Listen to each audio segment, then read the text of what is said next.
Hi guys, quick short video on how to check your battery. This morning I cranked my wife's car and it was struggling to crank. Immediately thought either starter or battery or alternator issues. Usually the simplest one is the one that is the trouble. In this case the car's pretty new, probably the battery. It's about 4 or 5 years old. So anyway, gonna show you what I did to test it. First off, you can take a cheap voltmeter. Got this one at Harbor Freight for like $5. I don't know what they're running now, but sometimes you can get them for free. You want to put it on DC volts, this direct current, and this battery is usually running the 12 to 14 range, so you want to put it at 20. And I guess you're gonna take your red lead, put it to positive, your black lead to negative, which is the black line. So black to black, red to red. If your car doesn't have that, like I said, positive to positive, you usually have a little plus sign and a little negative sign. There we go, right there should work. And you can see it's reading 10.68. So right off the bat, I know, hey, these batteries should not be under, like I said, sometimes they might go down to 11 and a half, but they shouldn't go under 12. Usually they, like I said, live in the 12 to 13 up to 14 range when they're being charged. Most batteries run in the 12.4, 12.6 range. 10.68, no bueno. I cranked the car and immediately the voltage jumped up. Why? Because the alternator starts to charge the battery, which then brings the voltage back up to like 14. As soon as I turn it off, mind you, it struggles to turn on, but as soon as I turned it off, it went right to 12.6 and then it started to drop, eventually going back down to 10.68. Let me see if I can get it to crank and you can see what I mean. You could hear that lagging, whoa, whoa, whoa, and then it starts.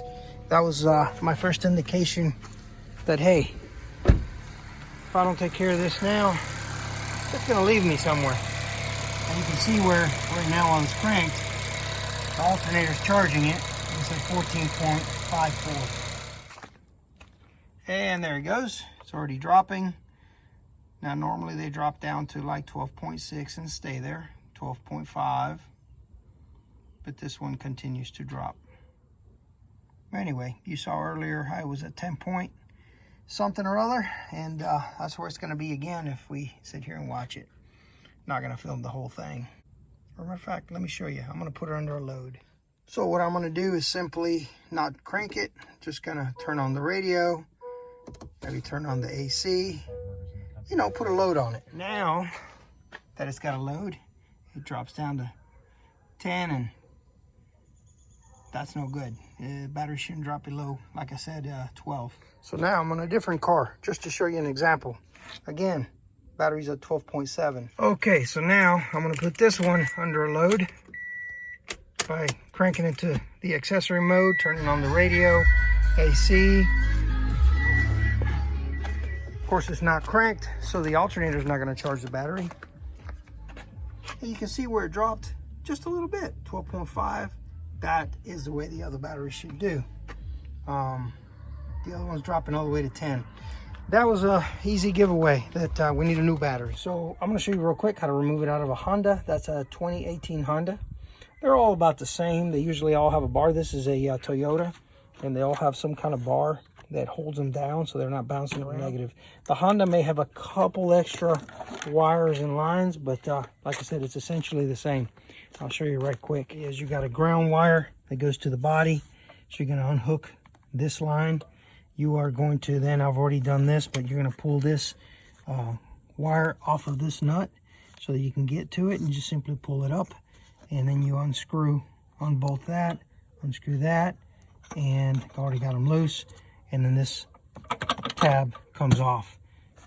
Then we're going to loosen these bolts, accessory set off, and this one as well.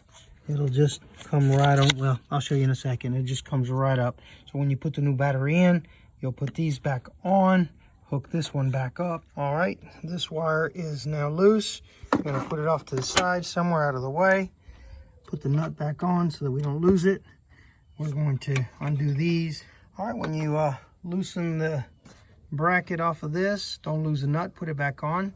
The way it works, it's got a little hook.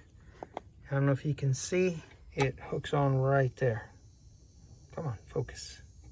So it hooks up right there into this little bracket. Goes right up here, and then it ties back on. Same thing with the other side. Again, just grab it and put it later. This one should be loose. And right now, really and truly, we could leave that on there, and we have enough space to remove the battery. All right, guys, I loosened with 10 millimeter this bolt right here, this nut, and I did the same on this top one right there, and it loosened the whole setup. So it should, you can see how this piece is where the right here where the ground was. This is what loosens this up. It just comes off to the side. So now you could take the battery out.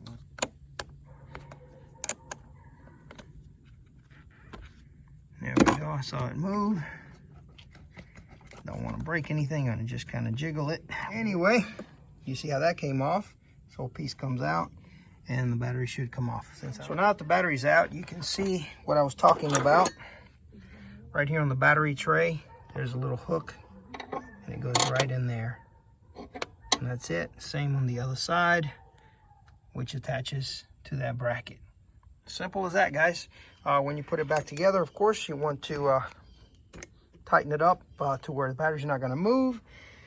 Put each positive to positive, negative to negative, and don't forget your ground wire to the body. That's important or it won't crank.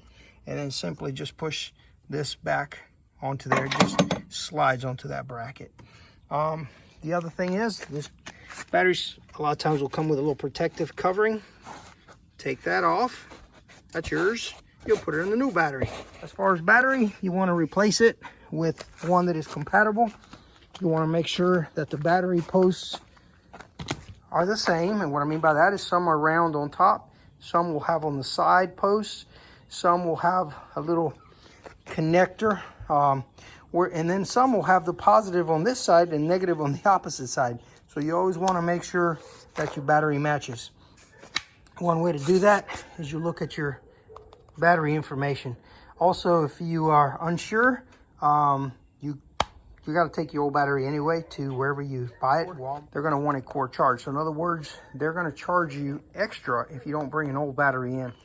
In this case, it's calling for 550 cold cranking amps. You want to replace it again with the proper battery and at least 550 cold cranking amps.